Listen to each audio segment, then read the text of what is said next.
So it's October 30th, 1938, and broadcast over the radio is the fictional novel The War of the Worlds by H.G. Wells.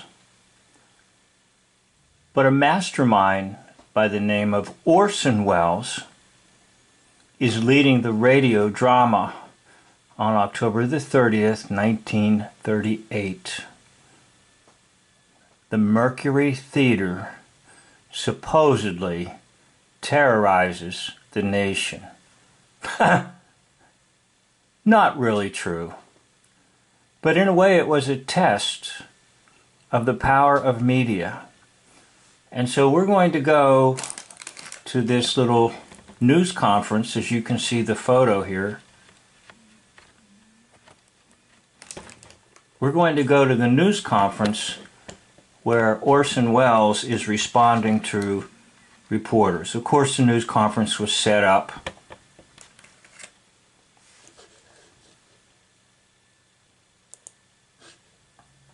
So let's join the news conference in 1938.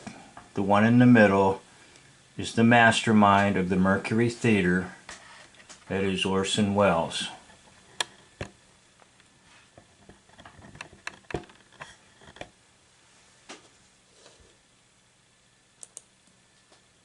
Of our shows were more intensely dramatic.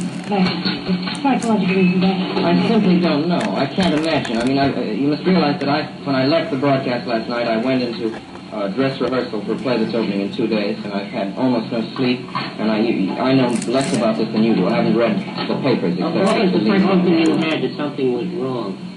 After the... You were aware of terror at the time you were giving this role? Were you aware that terror was going on throughout the nation? Oh, no, of course not. We did Dracula, and it seemed to me during Dracula I had high hopes that people would react as they do in a movie of that kind, and I don't know that they did, particularly, and so I'd given up. One doesn't believe in the radio audience much. You don't know that whether they're listening or not. You have no idea how many people are listening or what they're thinking. I had every hope that the people would be excited as they would be at a melodrama. Yeah. Sure. Down the do it again, but you don't play down the melodramatic effects of the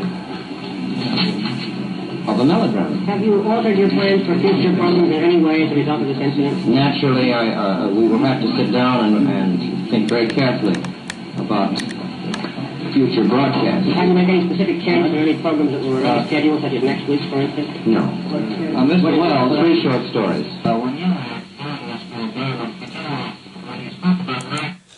Okay, let's go to another drama.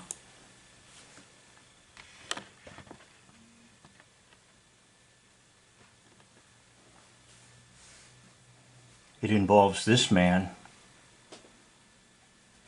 Herman Goering. Let's listen in to the Nuremberg trials. Now, keep in mind that all of it is fake. But we're going to take a look at Mr. Goering.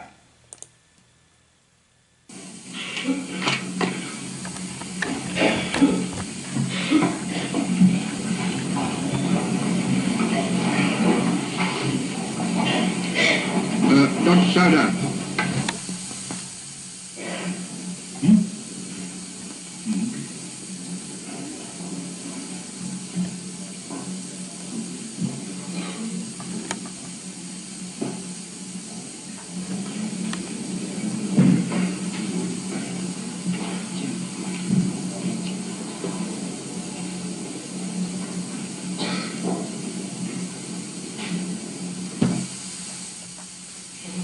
Zur Erteilung von Weisungen und dergleichen hatte Funk.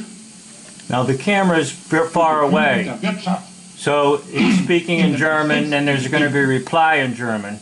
So the man that's way over there in the box doesn't really have to be fluent in German because it could be dubbed in later. Nicht genau erinnern. As long as he can move his mouth and look like he's speaking German. Wie weit aufgrund nun dieser Generalanweisungen im besetzten Gebiet auf seinem Teilgebiet aus diesen Generalanweisungen ressortmäßige Anweisungen und an wen gegeben hat, kann ich nicht speziell umreißen. Sie fußten jedoch immer auf meiner persönlichen Verantwortung. Die Richtlinien der gesamten Politik, auch der Außenpolitik bestimmte. Das ist ja selbstverständlich. Vor allem die Außenpolitik war das ureigenste Gebiet des Führers. Ich möchte sagen, die Außenpolitik einerseits und die Führung der Wehrmacht andererseits nahmen das größte Interesse und die Hauptarbeit des Führers in Anspruch. Darf ich daraus schließen, dass er sich auch um Einzelheiten in der Außenpolitik annahm? Er hat sich hier außerordentlich in die Einzelheiten. Okay, now in hoax history and theater drama war history, Goering is going to take a suicide capsule, and so he will get off the stage.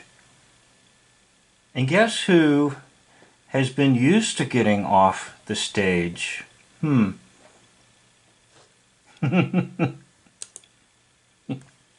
Hey, guess who? That's right. Orson Welles. So what are you saying? You see this photo right here? That's Herman Goering. When he didn't have so much weight on him. And I used to wonder why in the world would the German Air Force, the Luftwaffe, why would they allow such a fat man to be in charge of everything? Well, there's an answer to that, and I'm going to show it to you here. So just hold on while I flip on the lights.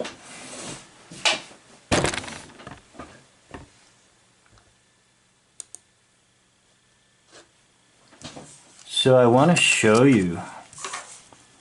You see this one right here?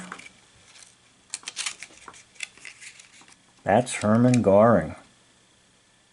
And see this one right here? That's Orson Welles.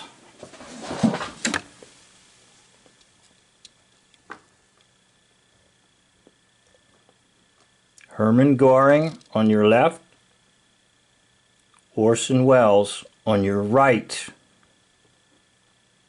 72% match.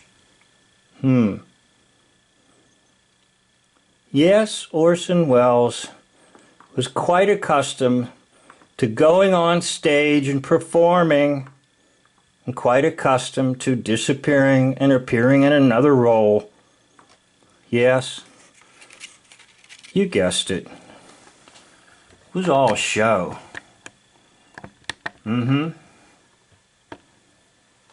That's right. All of it. All of it.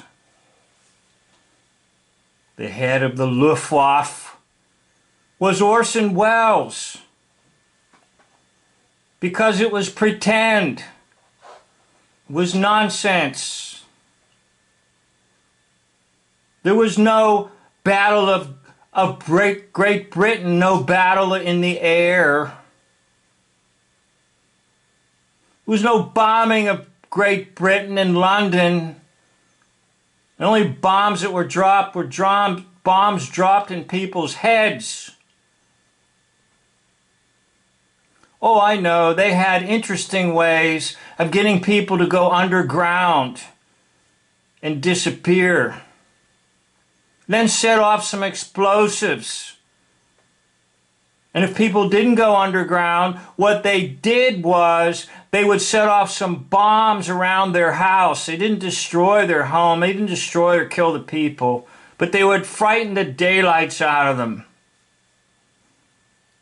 Goering didn't send bombers to England because Goering was Orson Welles.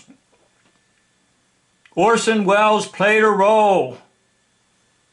And he played it well. And he fooled the world. Don't be fooled. It's called the theater of war. Because there's actors playing the lead generals. Oh, I know, the foot soldiers get around. They do. And they shuffle them around like they shuffle cards in a deck. And it is, as Dave J. has said so well, controlled demolition, strategic relocation, shuffling the deck, and dealing out the cards. I add a third one to Dave's list, intensive propaganda. And you're looking at propaganda, film propaganda.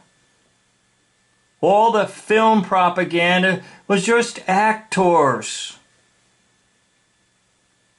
War has been a hoax. And it has made billions of dollars for select individuals and select corporations. And it has bankrupted the nations and placed the debt on the heads of every corpse with an oration that would be your name in capital letters and my name in capital letters because of jokers like Orson Welles, who joked in 1938 with his War of the Worlds, but the bigger joke was yet to come. He would play Herman Goering in World War II. So the gig is up. I just dropped the bomb, and I dropped it on anybody who will listen. I'd like to thank you for watching. This is the end of the video.